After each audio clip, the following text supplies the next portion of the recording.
So next up, we have Joshua with Opolis. We briefly touched on Opolis during the state of DAO tooling, and I think this is going to be a chance for us to talk more specifically about how freelancers can get support and healthcare and the things that they need to be a successful freelancer and kind of survive as a Taoist.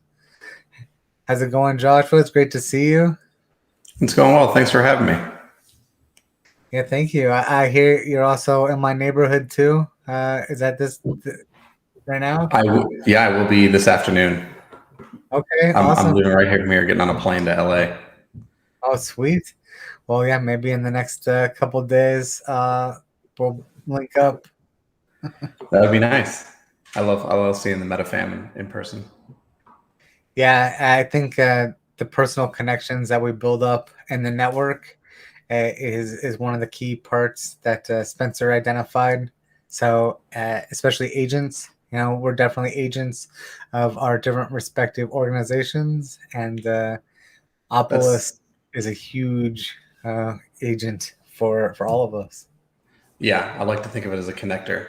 I also like the word ambassador a little bit better than agent, but agent does work. What was it? So Opolis came up. What you guys were talking about DAO tooling. That's exciting. Yes, it did. Yeah, because as we're talking about the tools that are required to be effective in the DAO space, part of that is how do we get healthcare?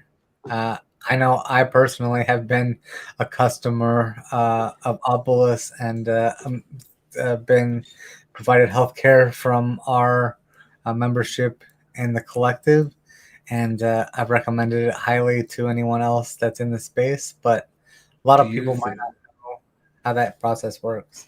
Do you think of yourself as a customer, or do you think of yourself as a member owner? Technically, my wife is the member owner. I am just the recipient of the benefits. So my wife actually created the company through Opolis and does all of her Web3 business through Opolis. Yeah, that's exciting. I'm glad that you're able to get benefits through. I do have some slides for people who are watching who may not know about Opolis that we Sure, can that'd be great. we can dive into. Oh, I can do a specific tab. That's kind of cool.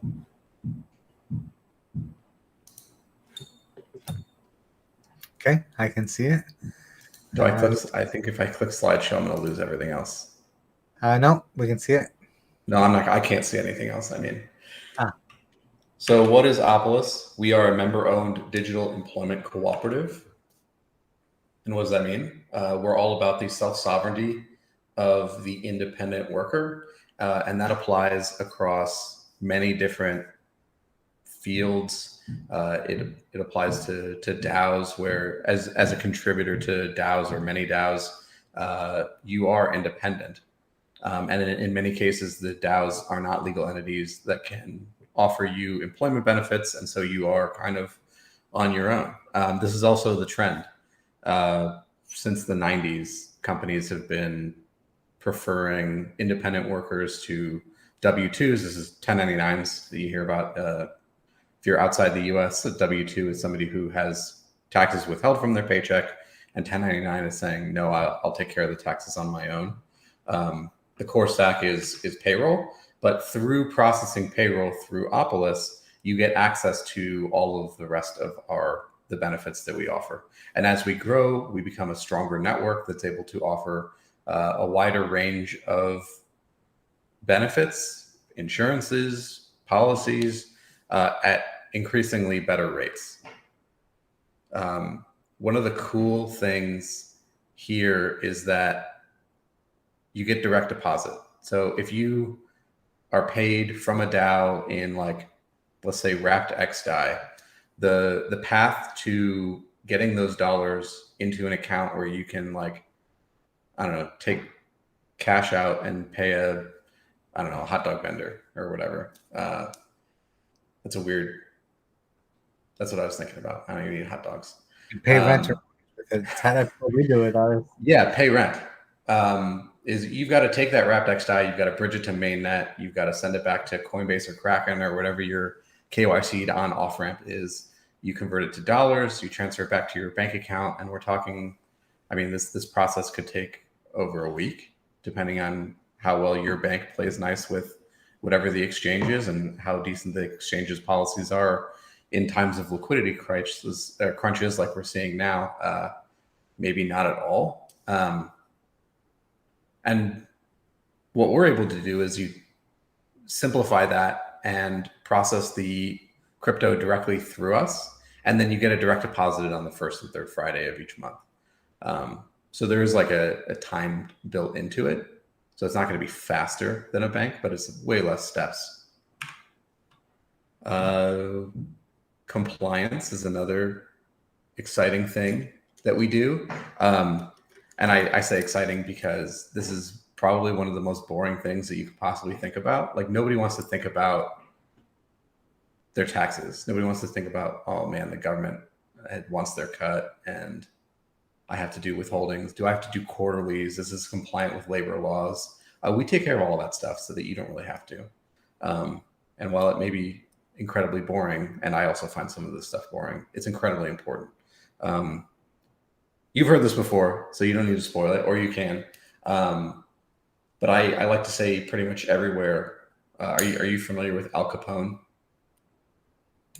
Yeah, see?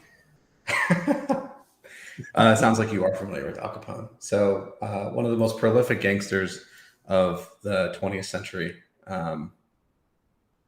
like selling alcohol during the Prohibition, guns, racketeering, had a body count of what is suspected over 400 dead. And you know what the government got him for? Tax evasion. Tax evasion. So while incredibly boring, is as long as the government gets its cut, it's going to be happy. I can't speak to like whether you should be doing all the other stuff that Al Capone was doing, but they obviously weren't able to, care about those things as much as they cared about getting a cut of his profits. There's also an element of employment risk. When you are in an employer-employee relationship, that is risk for you and it's risk for the employer. Let's focus on you because you're not the employer.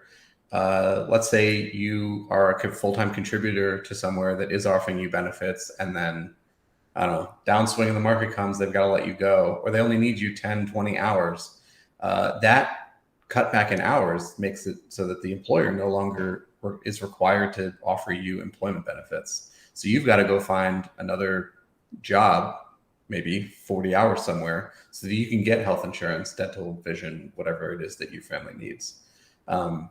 The system that we've designed has made it so that you own your own benefits.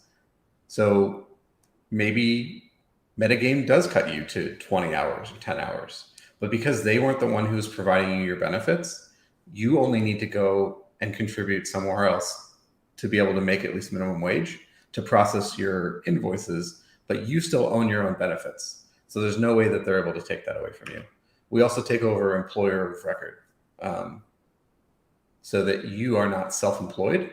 You are co-employed by the cooperative, which means that you can go to a bank or a car dealer with our pay stubs and say, hey, I'm a dev or a marketer or community person for a cooperative, instead of saying like, I work for Magic Internet Money from a Magic Internet community, and the bank's going to tell you to, F off. But many of our members have been able to secure mortgages and car loans. I know at least 15 that have been confirmed. Regarding health, dental, and vision, the way that these work, it's like buying at Costco. So the more you buy at once, the better rate you're going to get from the vendor. It's the same thing. When you go to the government exchange, you're going to negotiate one-on-one on behalf or with the government, and you're not going to get any discounts. When you work for a large employer, you are going to get those discounts because the Silicon Valley, Fortune 500, whatever, is going to be able to say, we've got 1,000 employees, give us better rates. And that's exactly what happens. And so right now we're at almost 400 members. which was we started the year with 180. So we already have, I'm bad at math, almost 3x from last year. It's over 2x, but we had 1,000% growth from 2021 or 2020 to 21, and we're hoping to do it again. And then you also can you can take part of the paycheck that you run through Opolis and divert it to various 401ks. And we pay into life insurance, short-term, long-term disability policy, workers' compensation, unemployment, Social Security, and Medicare. So all of these funds that you're going to be paying into, the tax rate ends up being roughly the same, but you don't have this burden of being self-employed anymore. And then that's not it. There is more. You're also an owner. This is why I asked Penguin the question up front, do you feel like a customer? Do you feel like a member owner? And that's because you're not just throwing money away like you are with Gusto, where you're paying them for a service and they're just taking a cut each month, regardless of whether you are using the service or not, or the quantity you're using the service. You're just paying them monthly and nothing's ever coming back to you. But with Opolis, we have a patronage token, the work token. It's the unit of account for the co-op. Basically, for every dollar you run through the co-op, you're going to be earning a pro rata share of the work tokens that are distributed during that growth epoch. Once we hit 1,000 members, you'll be able to use it for voting, discounted services, and potentially a claim of the profits. I think that once we hit about 3,000, we'll have profits to start playing with. The popular number is probably around 10,000. I mean, this thing really starts to print cash because everybody who runs payroll through the co-op is paying 1% of their paycheck to fund the co-op, but the co-op's not expensive to operate. So those excess funds, if you were paying a Gusto or a JustWorks or something, they're going to take that money, they're going to kick it up to their executives, they're going to pay out their shareholders, and you as the user are never going to see improved benefits because that's the Web 2 model. Web 2 companies are designed to take from you, provide you a minimal service that keeps you happy, just enough to keep you happy and stay with them, and the rest of that money gets extracted from the community. And what we've done is designed a system where that value stays in the community. So when we have profits to distribute, I think the two most prominent ideas that I've heard of what to do with that money would be, one, to distribute it back to the people who use the co-op and by holding the work token, which you can stake in our dashboard, and two, subsidizing some of the benefits that we have. So right now, a silver solo, if you individually would like to insure yourself on our silver plan, it's $420.69 a month. It just happened that way. So if you pay $420.69 for this health insurance, maybe the health insurance is more attractive if we subsidize it. So we take some of those profits, put it into subsidizing the premiums on these healthcare plans, and now we're significantly more attractive, which makes growth easier. And the only way that new work gets minted is when we grow by 10%. The faster we grow by 10%, the faster we're able to mint these work tokens and distribute the value to the community. So that is all for the presentation side.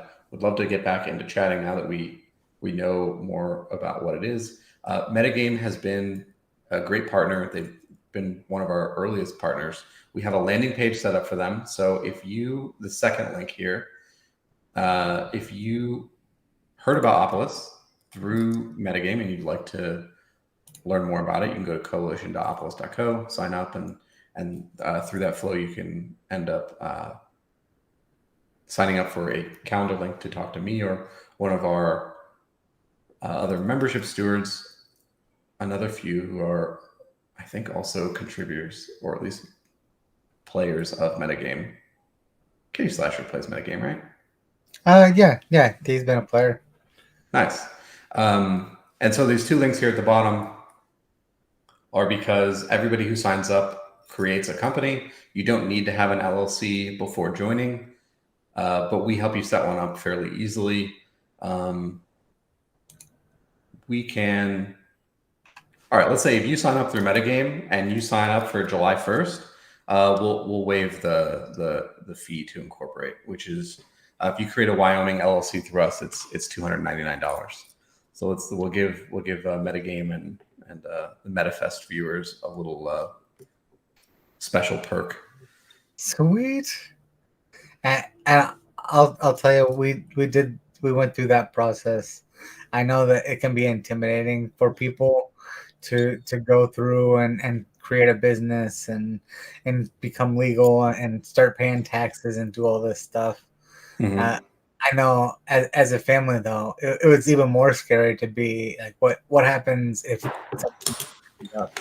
And especially with COVID, we needed health care, we needed health insurance, and even dental. So the part of being able to have the freedom to do what you want is also the freedom to get health care and to get support that you need and to actually do things legally too, so that they don't come after you like they did Al Capone with the IRS, because they're no joke. And Yeah. it's definitely the hard part about everything is like, okay, now I've got this money. How do I show it as a business rather than just, capital gains and everything? So, Yeah, you can actually process your cap gains through Opolis because short-term cap gains are taxed at the same rate as regular income. So you can, I mean, this is what traders do, right? That's a job, right? So you can take your gains from trading and you can process it through Opolis as regular income. And instead of the government waiting for the quarterlies that you owe, you'd be processing as W-2 income through Opolis, and part of that paycheck we're doing withholding, and so the government's getting their cut twice a month. I was going to say every other week, but it's not every other week. That would be 26 pay cycles. We do 24, which is twice a month. But so they're getting their cut twice a month, so they're not going to be expecting their quarterlies. They're not going to be charging you interest. Yeah, and it's definitely like one of the things to be able to have your own doctor. It's a concern, or like we're all over the world, we're all over the country. I think that specifically right now, Opolis is only focused on the U.S. Is that right? Yeah, I would say focused on just that's where we're live. So the compliance, the complexities of the various legal frameworks in every different country it has been a challenge, and we're kind of taking the slower, steady approach of making sure we do things right. Ironically, it's the Lyft approach rather than the Uber approach, which was like move fast, break things, and they've been in lawsuits with pretty much everyone. Whereas Lyft has like just barely expanded to Canada. So we are actually I've been saying this for a few months, but we actually are on the 1 yard line of expanding to a few provinces in Canada, starting with Ontario and BC, and then Puerto Rico.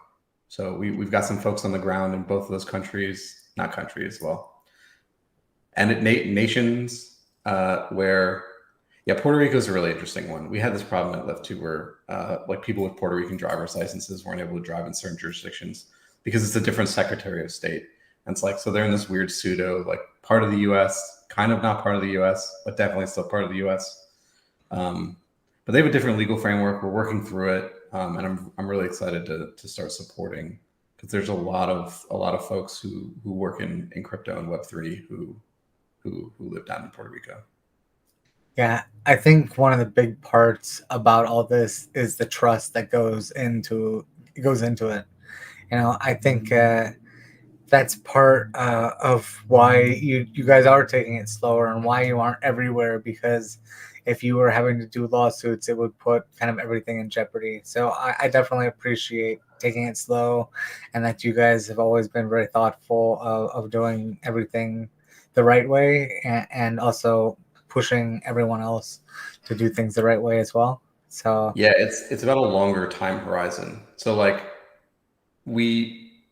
I don't know if this will be the fixation, because like there was Terra and now the Celsius stuff. I think the government's going to focus on like fractional reserve things, more than like liquidity mining. But one of the reasons we didn't participate in these like Ponzi-nomics is because we are playing the long game, and as these non-entities go through these potentially not compliant incentive structures, they're going to be tied up and having to deal with the alphabet soup agencies. And we have dotted every I and crossed every T as we try to provide a service that bridges Web 2, Web 3 gap for people who are trying to live and work full time in the space, but still like we don't have Web 3 hospitals and Web 3 service providers yet for these types of things. Yeah, unfortunately, I can't stake to pay my rent yet, right? That would be cool. Yeah, I mean, I have seen some experiments with like, there's like smaller hospitals where you like own a cut of the hospital and then get to use the services for free. That's kind of I mean, it's a co-op model. And to me, a co-op is just a DAO with a legal wrapper. So there are Web3 experiments that don't realize they're Web3 yet. They're like the foundation for it. But once they take that patronage and put it on chain, I mean, what's the difference? So, do you think we can talk a little bit about kind of Colorado and Wyoming? They're Sure. kind of emerging as crypto powerhouses of the world. You mentioned the Wyoming LLC, and obviously ETH Denver and the community that's being built up there is like really strong. Can you talk a little bit about what's going on in the center of the country? Yeah, so Wyoming was the first mover. Some New York lawyers worked with some folks on the ground in Wyoming to help craft this DAO legislation. It kind of got gutted. And what we ended up with was a way for a smart contract address to be called a Wyoming DAO LLC and have some sort of legal entity benefits rights in the state of Wyoming, which is kind of cool. You don't think of Wyoming as like an innovative state, but here they are. Kind of like carving a path for being able to take a DAO and open a bank account. Like it's not particularly used by a lot of the people that we work with and interact with because I'm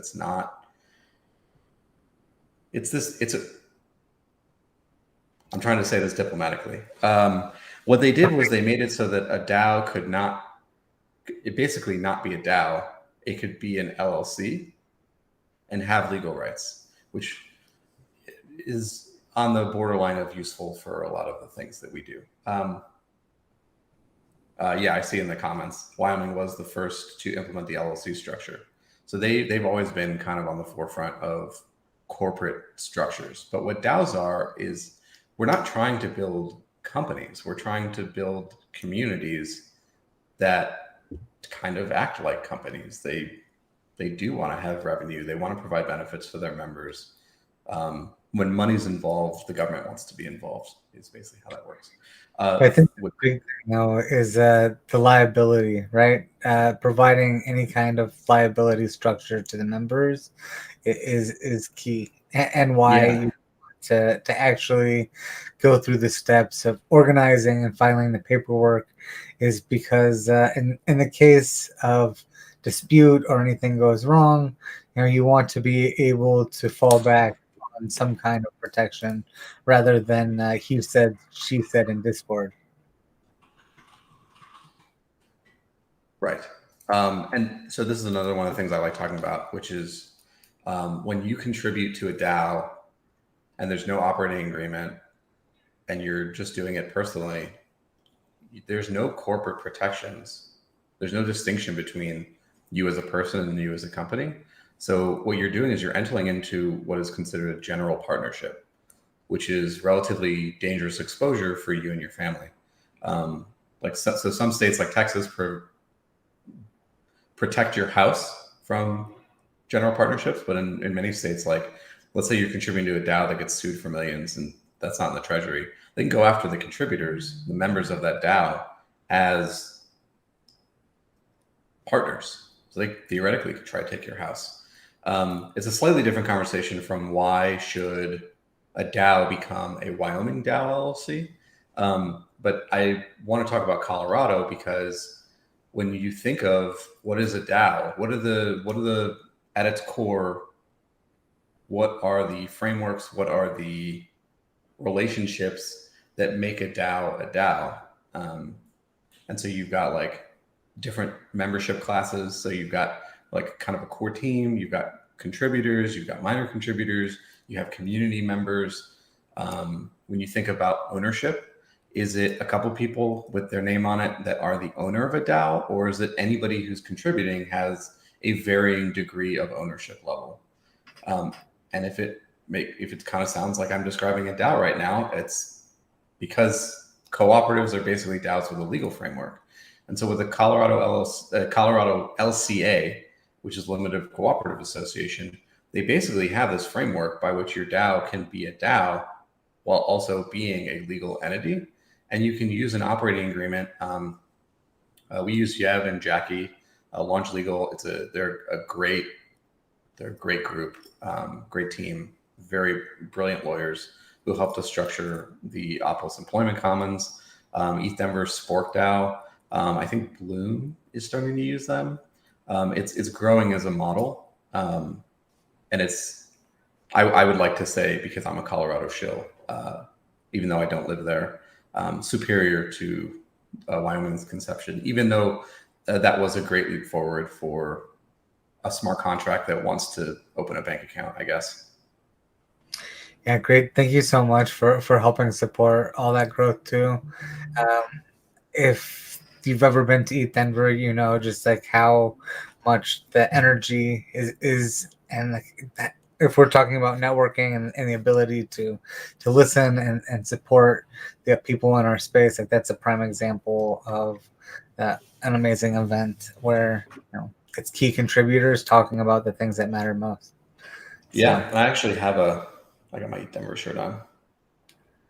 I'm really excited that the dates are going to be about the same. We think maybe slightly later in February, but should still be around the same time. And we haven't announced a new venue, but we are outgrowing the Sports Castle. So I'm really excited for. I mean, last year was the biggest. Consensus was large, but it was crypto and not particularly ETH focused or Web3. So we're holding on to the title of largest, longest running Web3 and Ethereum event in the world. And this next year is going to be no different. It's going to be epic. Absolutely epic. Awesome. I'm looking forward to it. Who is this? Chair? Chair. You might know this guy. Oh, Rainbow. Chair and Andy? I love these guys. Chair and Andy. I was bookmarked by 2 excellent presentations. Thank you for fitting me into this slot. Of course. It's a pleasure to have you. Have a safe trip and definitely hit me up while you're out here.